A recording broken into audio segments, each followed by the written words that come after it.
우리 찬송가 549장으로 하나님께 영광 돌리겠습니다. 찬송가 549장.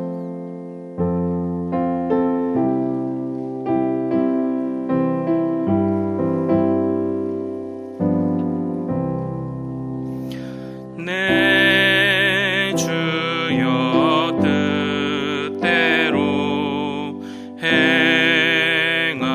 행하시옵소서. 온 몸과 영혼을 다 주께 드리니 이 세상 고락간 주 인도하시고 날 주관하셔서 뜻대로 하소서. 내 주여 뜻대로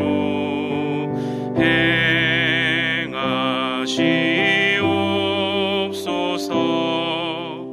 큰 근심 중에도 낙심케 마소서. 주님도 때로는 울기도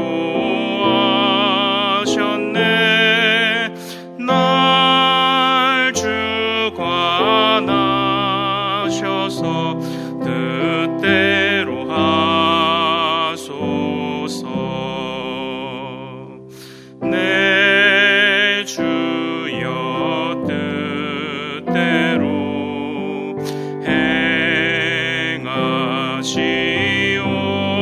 행하시옵소서.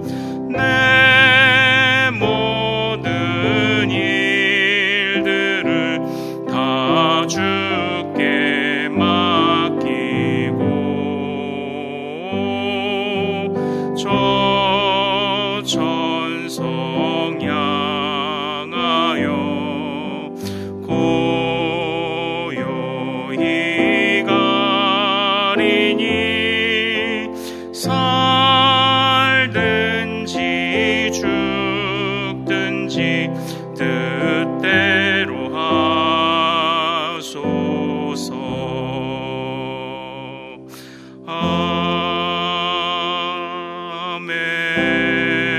아멘. 우리 함께 기도하겠습니다. 하나님 아버지, 이 아침도 내 주의 뜻대로 살기를 다짐하며 주님 앞에 고개 숙여 나온 모든 성도들을 주여 기억하여 주시옵소서. 하나님, 이 하루가 주님의 뜻에 합당한 하루가 되게 하시고, 하나님, 이 하루에 우리의 말하는 모든 것과 마음에 품는 모든 생각들이 모두 온전히 주님을 향해 있기를 원하오니 주여 우리를 지도하시고 지혜롭게 하시고 주의 은혜의 사슬로 굳게 묶으사 오직 하나님의 뜻에서 벗어나지 않도록 인도하여 주시옵소서. 아버지 하나님, 우리가 몸부림치나 주의 뜻이 아니면 이룰 수 없고 우리가 노력하고 애를 쓰나 주의 도우심이 아니면 열매가 없사오니 하나님께서 도우사 우리로 강하게 하시고 하나님께서 도우사 오늘도 주의 뜻을 의지하며 담대히 걸어갈 수 있도록 주여 인도하여 주시옵소서. 하나님, 이 예레미야의 이 비참함이 선포되는 말씀 한 구절 한 구절이 하나님 바로 오늘 우리를 향해 선포하시는 하나님의 말씀인 줄로 압니다. 하나님, 영적 비참함을 바라보고 그 속에서 우리의 소망이 무엇인지, 우리의 위로가 무엇인지를 주님 깨달을 수 있는 이 시간 되도록 인도하여 주시옵소서. 거룩하신 주의 은혜를 사모하오며 우리 주 예수 그리스도 이름으로 기도하옵나이다. 아멘. 네, 오늘 주신 하나님의 말씀은 예레미야 34장 1절에서 11절 말씀입니다. 예레미야 34장 1절에서 11절까지의 말씀입니다. 구약성경 예레미야 34장 1절에서 11절 저와 같이 교독하시겠습니다. 바벨론의 느부갓네살 왕과 그의 모든 군대와 그의 통치하에 있는 땅의 모든 나라와 모든 백성이 예루살렘과 그 모든 성읍을 칠 때에 말씀이 여호와께로부터 예레미야에게 임하여 이르시되 여호와께서 이와 같이 말씀하시니라. 너는 가서 유다의 시드기야 왕에게 아뢰어 이르기를 여호와의 말씀에 보라. 내가 이 성을 바벨론 왕의 손에 넘기리니 그가 이 상을 불사를 것이라. 내가 그의 손에서 벗어나지 못하고 반드시 사로잡혀 그의 손에 넘겨져서 내 눈은 바벨론 왕의 눈을 볼 것이며 그의 입은 내 입을 마주 대하여 말할 것이요 너는 바벨론으로 가리라. 그러나 유다의 시드기야 왕이여 여호와의 말씀을 들으라. 여호와께서 내게 대하여 이와 같이 말씀하시니라. 내가 칼에 죽지 아니하고 평안히 죽을 것이며 사람이 너보다 먼저 있은 내 조상들 곧 선왕들에게 분향하였던 것 같이 내게 분향하며 너를 위하여 애통하기를 슬프다 주여 하리니 이는 내가 말하였음이라. 여호와의 말씀이니라 하시니라. 선지자 예레미야가 이 모든 말씀을 예루살렘에서 유다의 시드기야 왕에게 아뢰니라. 그때에 바벨론의 왕의 군대가 예루살렘과 유다의 남은 모든 성읍들을 쳤으니 곧 라기스와 아세가라 유다의 견고한 성읍 중에 이것들만 남았음이더라. 시드기야 왕이 오에스에 있는 모든 백성과 한 가지로 하나님 앞에서 계약을 맺고 자유를 선포한 후에 여호와께로부터 말씀이 예레미야에게 임하니라. 그 계약은 사람마다 각기 히브리 남녀 노비를 놓아 자유롭게 하고 그의 동족 유다인을 종으로 삼지 못하게 한 것이라.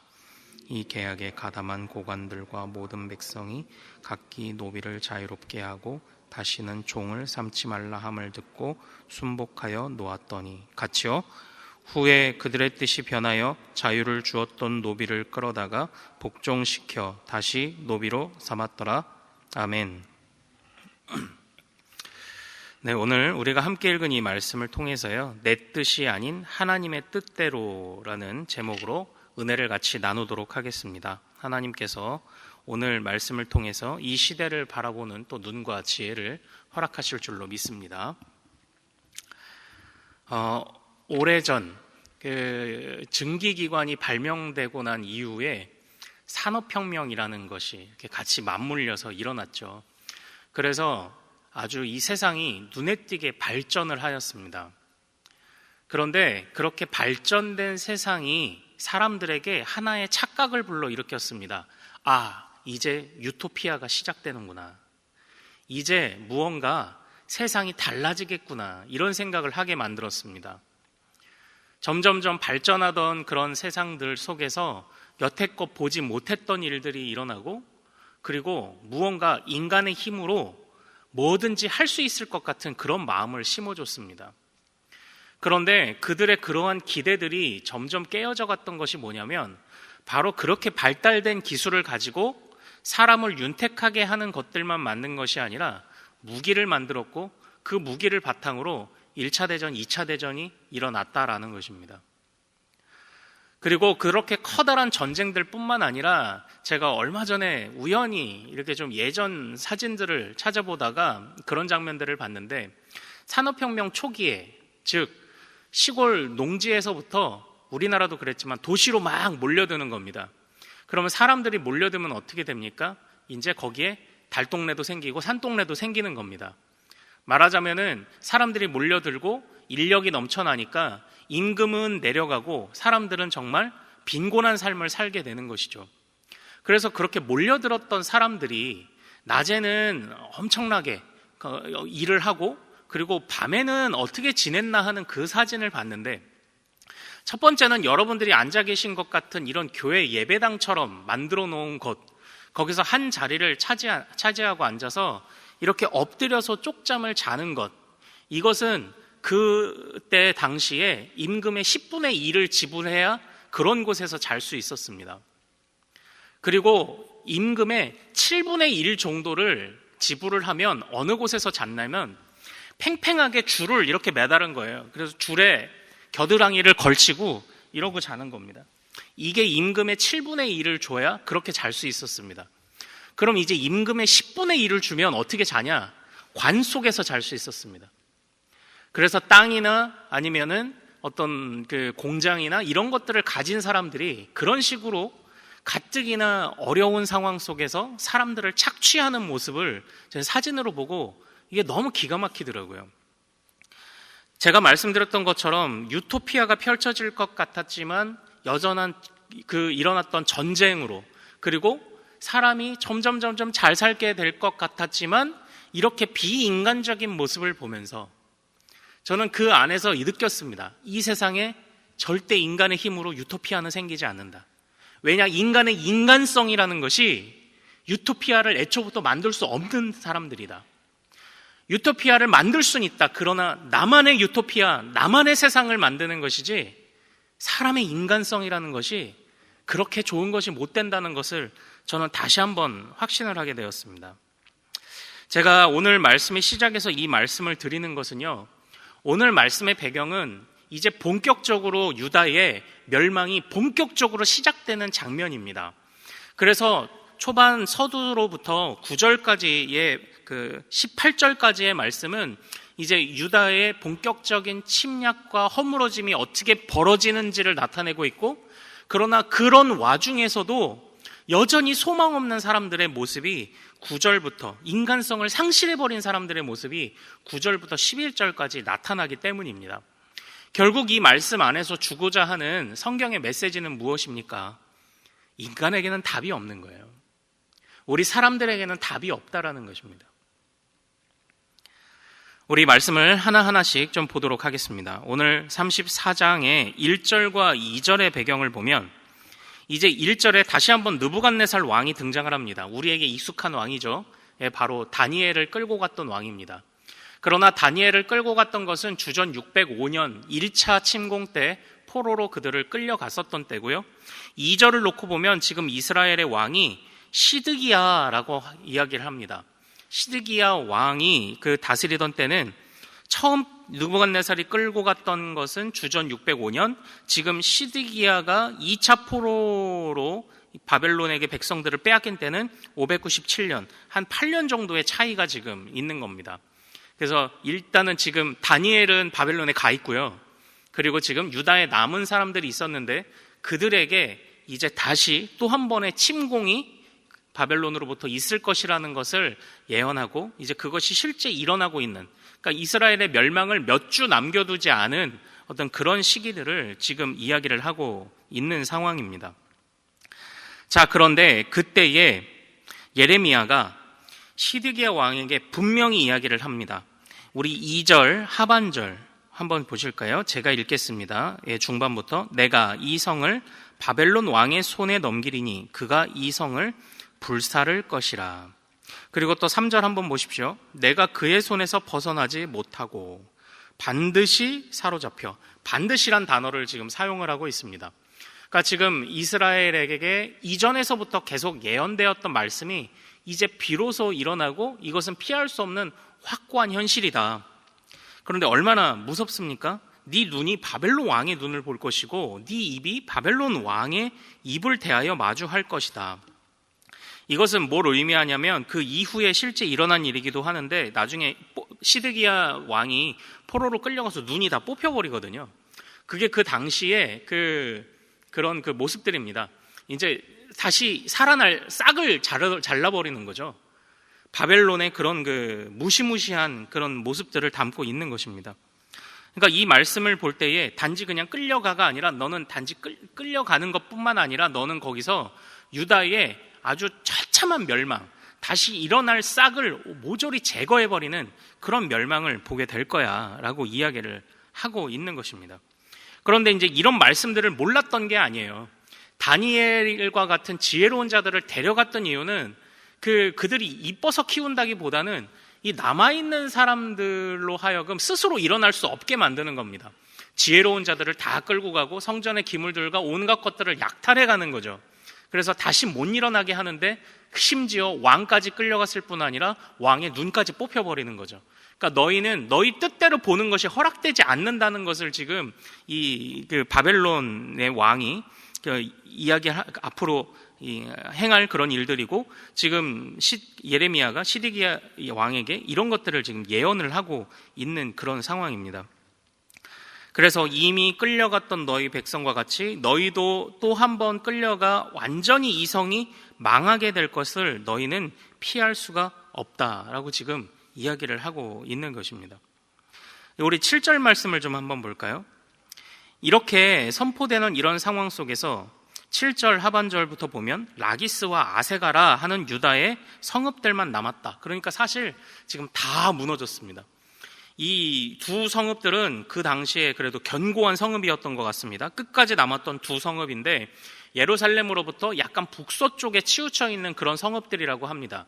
그러니까 예루살렘이 여기 있고, 그리고 바벨론은 한 1100km 정도 떨어진, 제가 최근에 지도를 찾아봤거든요. 그랬더니 지금도 직선거리로 길이 있더라고요. 직선거리로 1100km가 떨어진 곳에 바벨론이 있습니다. 그러니까 예전에는 걸어서 끌려갔으면 한 30일, 한 달 길 정도를 끌려갔을 거예요.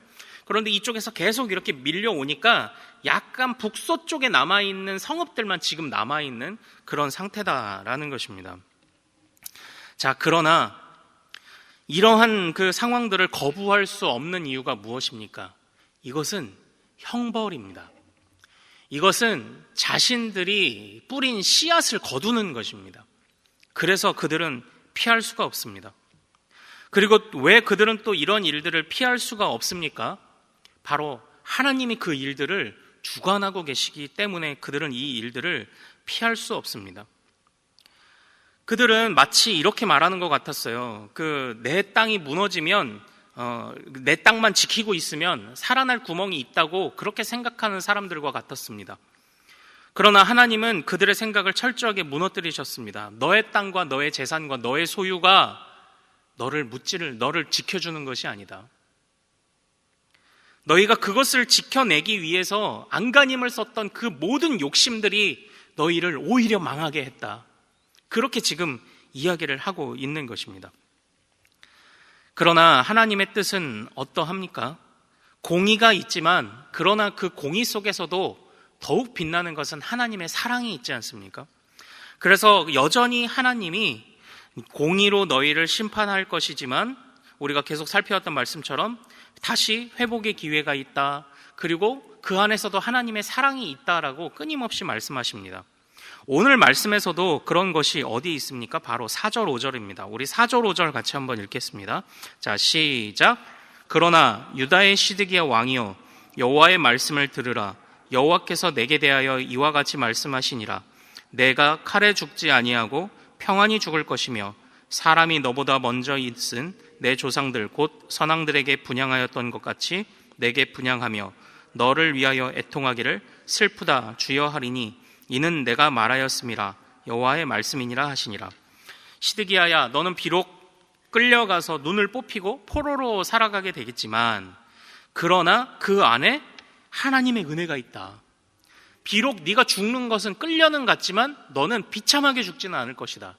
너는 유다를 멸망시킨 왕, 유다를 빼앗기고 유다를 지키지 못한 왕으로 알려지겠지만, 그러나 여전히 사람들이 너를 위해 분향할 것이다. 이런 말씀을 주신 거예요. 이것은 단순히 시드기야 왕 그 한 사람에게만 주는 그런 메시지는 아닐 겁니다. 우리가 앞전에서 계속 살펴봤던 것처럼 유다야, 여전히 그 안에 돌보시는 것이 있다. 우리가 다니엘서를 보면서도 느끼는 그런 모습들이 있지 않습니까? 다니엘서에 흐르고 있는 하나의 커다란 주제는 바로 그것입니다. 우리가 하나님께 버림받았나? 이것이거든요. 근데 어디 버림받던가요? 그 안에서 여전히 도우시는 하나님의 은혜가 있지 않았습니까? 마찬가지로 시드기야에게 그런 것을 이제 예언을 한 것이죠. 그런데 잘 보십시오. 이런 상황을 놓고 보면서 시드기야의 마음이 그래도 하나님께로 좀 돌아섰던 것 같습니다. 왜냐하면 난데없이 8절에 보면, 8절을 한번 같이 읽겠습니다. 시작. 시드기야 왕이 예루살렘에 있는 모든 백성과 한 가지로 하나님 앞에서 계약을 맺고 자유를 선포한 후에 여호와께로부터 말씀이 예레미야에게 임하니라. 난데없이 시드기야가 갑자기 하나님 앞에 약속을 하고 자유를 선포합니다. 근데 그 자유의 내용이 뭐냐? 9절에 놓고 보면 너희 동족 중에 삼았던 노비를 놓아주라, 이제 이거예요. 왜 갑자기 뜬금없이 이런 노비를 놓아주냐? 노비를 놓아준다는 얘기가 왜 나왔냐?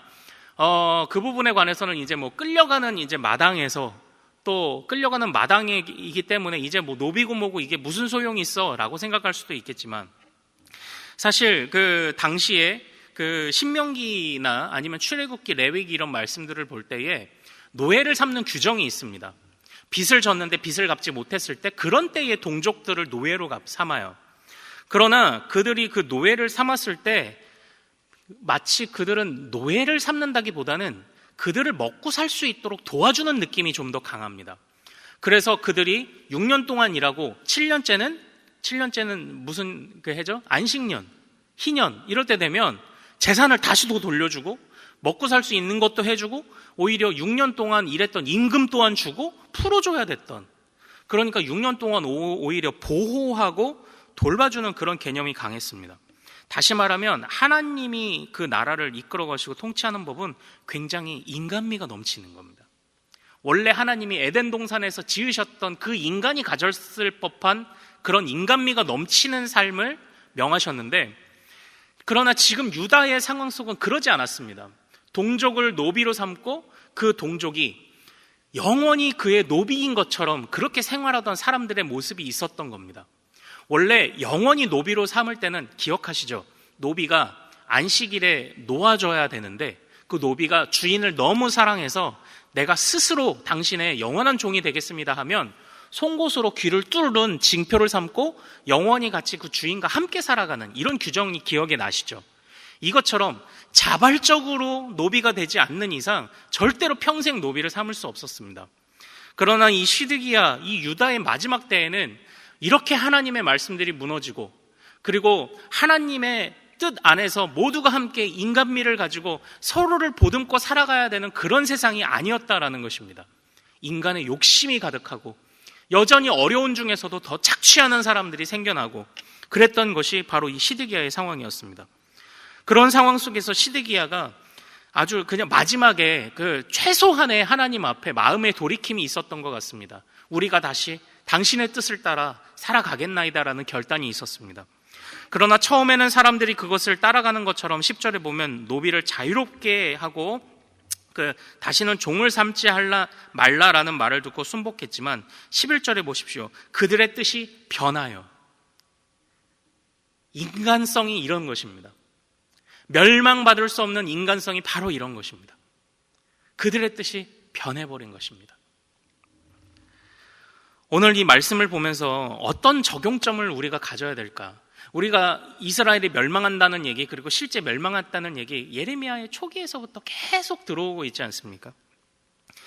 그런데 이 안에서 이 사람들의 마음이 그냥 하루가 다르게 손바닥 뒤집듯 변하는 모습에 대해서 이것이 오늘 우리의 모습이겠다. 정말 자기의 성을 쌓고 있는, 바벨탑을 쌓고 있는 그런 모습이 오늘날 우리의 모습이겠다. 하나님이 우리에게 이 말씀을 통해서 이러한 우리 자신을 돌아보라고 하시는 것이 오늘 이 말씀의 적용점이 아닐까. 우리가 하나님 앞에 서 있는 자 같지만 우리는 하나님 앞에 절대 서 있는 자가 아니라는 것, 이것을 느끼는 것. 그래서 오늘 설교의 제목대로 매 순간 매 시마다 주여 내 뜻이 아니라, 주여 내 뜻은 주님을 향해 있는 것 같다가도 나 자신을 세우고, 인간미를 추구하는 것 같다가도 또 내 욕심을 추구하여 그 인간미를 무너뜨리고, 정말 그런 것이 우리의 마음 아닙니까? 주여 내 뜻이 아닌 하나님의 뜻대로 이 하루를 내가 살아가게 하옵소서.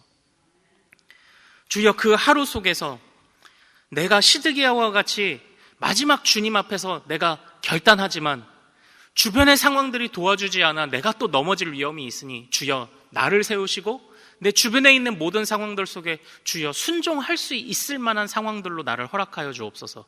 이런 것이 오늘의 기도 제목이 되어야 하지 않을까, 그런 말씀을 좀 묵상하고 좀 고민을 해보게 되었습니다. 형벌은 피할 수 없습니다. 그러나 그것조차도 하나님의 뜻이라면 그 너머에 하나님의 은혜가 있음을 우리는 계속 보고 있습니다.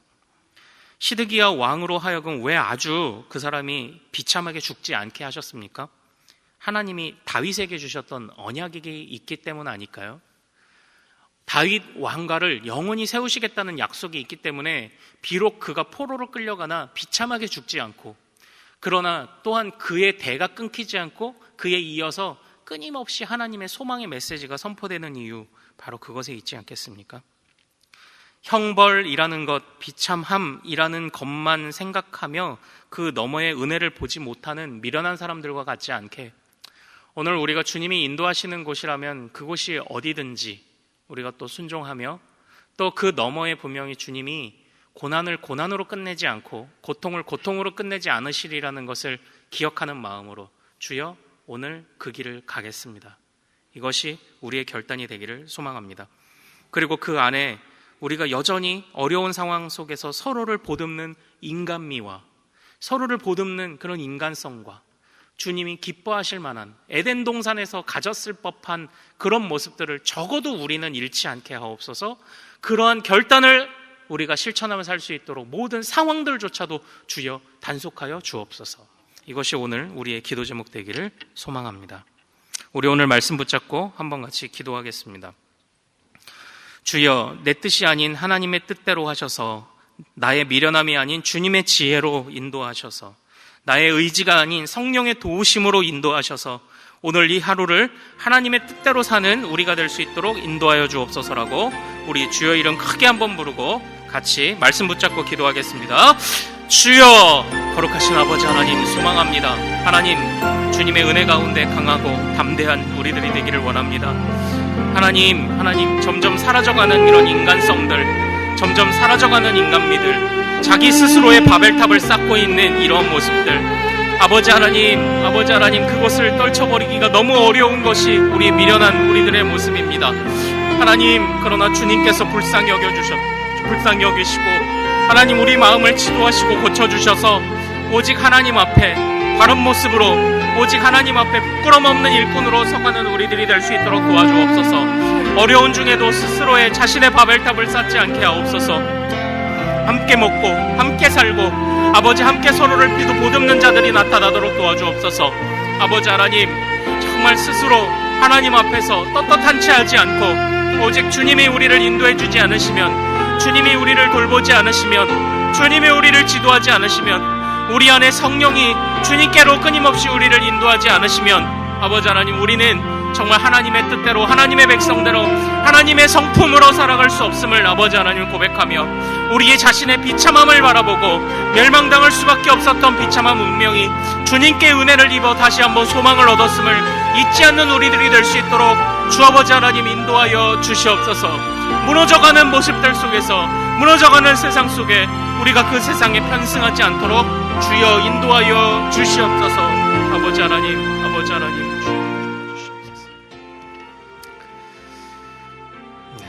오늘은 금요일입니다. 오늘은 특별히 가정과 목장 사역을 위해 기도하는 날입니다. 이 시간 기도하실 때 주여 우리 교회의 모든 가정마다 사랑 충만, 말씀 충만, 성령 충만하게 하옵소서. 모든 부모마다 축복의 언어를 주시고 서로 격려하며 축복하는 가정이 되게 하옵소서. 우리 교회 목장에 속한 모든 가정들마다 기쁨과 감사가 넘치게 하옵시고, 계속해서 담임 목사님을 위해 기도해 주시고, 또한 함께 동역하시는 장로님들과 교역자들이 사랑으로 하나 되고 온 교회가 성령으로 충만한 가운데 부흥의 역사를 이루게 해달라고 우리 합심으로 기도하겠습니다. 이 기도의 제목으로 합심으로 기도하신 이후에 주님 주신 마음 품고 마음껏 자유롭게 기도하시고 삶의 현장으로 나아가겠습니다. 저를 먼저 따라해 주십시오. 주여 축복의 언어를 주옵소서. 주여 축복의 언어를 주옵소서. 우리 주여 이름 크게 한번 부르고 마음껏 기도합니다. 주여, 거룩하신 아버지 하나님 소망합니다. 아버지 하나님, 아버지, 주여 이 하루를 지켜주옵소서. 아버지